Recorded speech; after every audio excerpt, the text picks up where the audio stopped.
한국지리 16번째 거꾸로 수업입니다. 오늘은 우리나라의 기후 특성에 대해서 공부해 보도록 하겠습니다. 중요한 용어 중 하나가 기후 요소와 기후 요인이라는 용어가 있는데요. 오랜 기간에 걸쳐서 나타나는 대기의 종합적이고 평균적인 상태를 기후와 날씨 중에 뭐라고 부르냐? 기후라고 부릅니다. 그래서 우리나라는 사계절이다. 이건 오랜 기간에 걸쳐서 나타나는 거잖아요. 그래서 기후고, 오늘의 날씨를 예보하겠습니다. 이런 하루하루의 이런 대기 상태 같은 경우에는 날씨라고 부릅니다. 오랜 기간은 기후. 그러면 기후를 구성하는 대기 현상 크게 세 가지 정도가 있어요. 기온, 강수, 바람. 그러면 이런 기후 요소 같은 경우에는 어떤 원인에 따라서 또 달라질 수가 있거든요. 저위도, 적도 쪽은 엄청 기온이 높고 극쪽으로 갈수록, 위도가 고위도로 갈수록 기온이 낮아지잖아요. 그것처럼 기후 요소를 변화시키는 요인을 기후 요인, 원인, 이것이라고 하는데요. 위도, 수류 분포, 물, 육지 어디 쪽에 분포하느냐에 따라서, 그 다음에 산으로 가냐 평지로 평야로 가냐에 따라서, 이런 식으로 산 위로 올라갈수록 기온이 뚝 떨어지잖아요. 그런 식으로 이런 기후 요인에 따라서 기온, 강수, 바람 등이 변화하게 됩니다. 이것을 기후 요소 3요소를 기온, 강수, 바람, 기후 요소를 변화시킨 요인을 기후 요인이라고 해요. 그러면 적도 쪽은 이렇게 덥고 극쪽으로 갈수록 이렇게 추운 이유가 무엇일까요? 바로 위도 때문인데요. 이유를 한번 보겠습니다. 왜? 햇빛이 비치는 양이 차이가 있어요. 한번 볼까요? 똑같이 여기 햇빛이 비치는 양 볼까요? 다 똑같죠? 근데 지구가 둥글기 때문에 어떤 일이 일어나는지 보겠습니다. 똑같은 에너지를 태양은 보내지만 적도 쪽은 집중적으로 받아요. 그런데 지구가 둥글기 때문에 여기 극쪽으로 갈수록 비스듬히 받겠죠. 그러면 더 태양 에너지를 집중적으로 받는 이 적도 쪽이 훨씬 더 덥게 되는 거예요. 똑같은 양이 있어도 어때요? 적도 쪽은 집중적으로, 극쪽으로 갈수록 비스듬하게 받죠. 적도 부근 같은 경우 햇볕을 수직으로 집중적으로 받기 때문에 기온이 높아서 열대기후 같은 게 나타난다면, 우리나라가 이 중위도, 이즘이잖아요. 이 중위도, 그 다음 더 위로 가는 고위도 같은 경우에는 비스듬히 받게 돼요. 그래서 기온이 낮아져서 열대기후보다는 온도가 낮은 온대, 냉대, 한대, 이런 식으로 나타나게 됩니다. 지구가 네모났다면은 지구가 맞는 태양 에너지의 양이 같았겠지만, 지구가 둥글기 때문에 이렇게 비스듬하게 받을 수밖에 없습니다.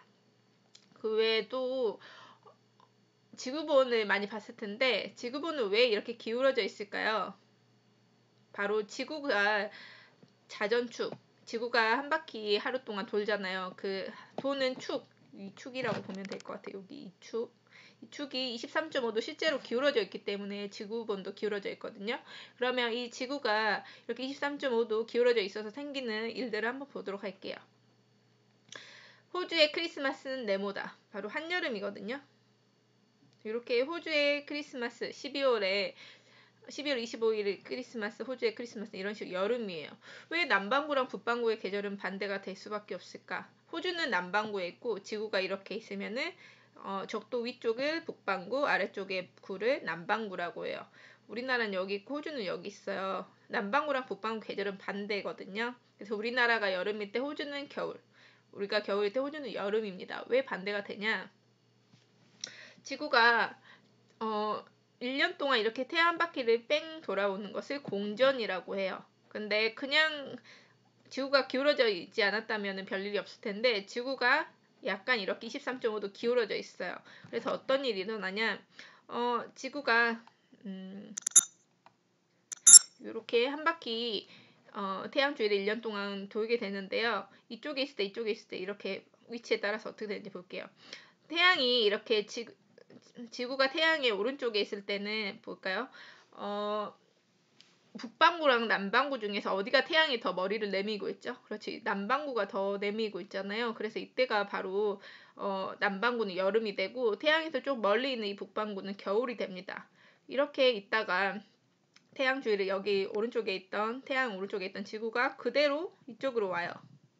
반바퀴 180도 온 거죠. 그러면 어떻게 될까요? 이 상태, 이 그림 상태 그대로 왔지만 어때요? 23.5도 기울어져 있기 때문에 이번에는 태양의 왼쪽에 있을 때는 지구가 북반구가 더 태양의 머리를 내밀고 있죠. 그래서 이때가 북반구는 여름, 반대로 남반구 같은 경우 태양에서 좀 멀어요. 그래서 이때는 남반구가 겨울이 되는 겁니다.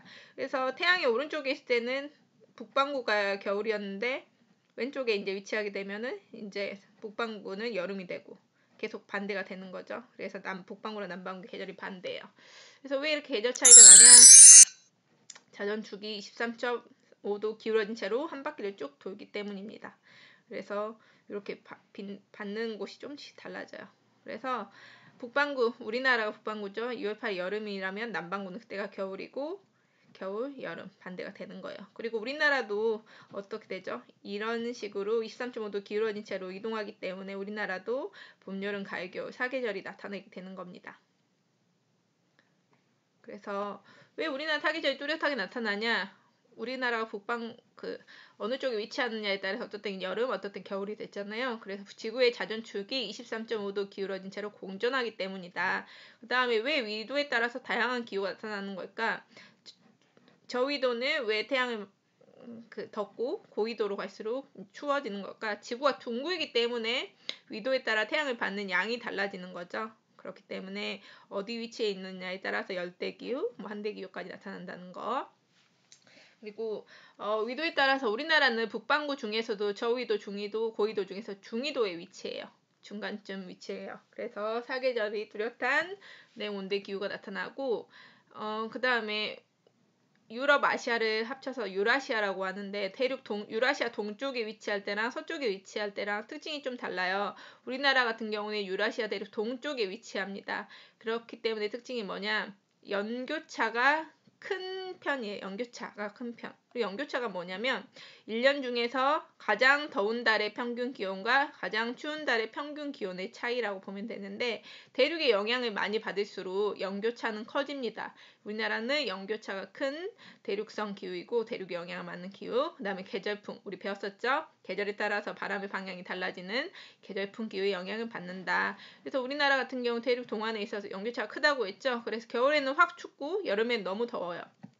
그 다음에 또한 겨울에는 건조하고 여름에는 다습하다.